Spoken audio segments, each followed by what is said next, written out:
Xorazmdan Qashqadaryoga kelin bo'lsang. Assalomu alaykum, chaqqonmisiz? Ya ular sizga man chakmayman dadangiz chakarlar. Yo, chaqqonmisiz, salomatmisiz degani. Sal qo'lli, sirim ochilishi. Hamsayalar chiqib qolsa kelin salom qil. Hamsaye novi. Hamsaya endi qo'shnida. Ko'ngilchi desangiz-a? Nima deyapsan? Bala umuman tushunma gapingga. Shu giddi kuyganni aytsang, ertalabdan turay ichdim, sallarni oldinga boray ichdim, u bu joyga o'tiray ichdik. Shunda hamma gap ichdim qo'shsa Qashqadaryocha bo'ladi ekan. Kelin, o'g'limga bir kadi tayyorlaylik. Juda yaxshi ko'radi-da. Kadi? Menga ko'rsataman Azamat kadini. Balaysizmi Azamat sansiraysiz? Aytgancha nima dadangiz gapirmayapsiz? Bizda 2 yilcha atama gaplash mumkin emas. Tushunmadim baribir. O'g'lim kelsa tarjima qilib berar. Azamat og'a, apreldan savdo bor, shundan aytkeling. Balam, aprelgan parashok zo'r ekan, o'shani olibki. Bir-biringlar tushunmayapsizlar, lekin bir xil gap gapiryapsizlar-da.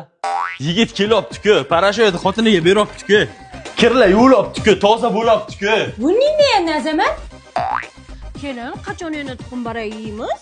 Yumurta barak pishirib bersam bo'ladimi? Xorazmdan kelol zo'r ekanda, tilishidan o'tgan kun tez gapirsa, qo'shiq aytibdi deb o'ylab ketdim.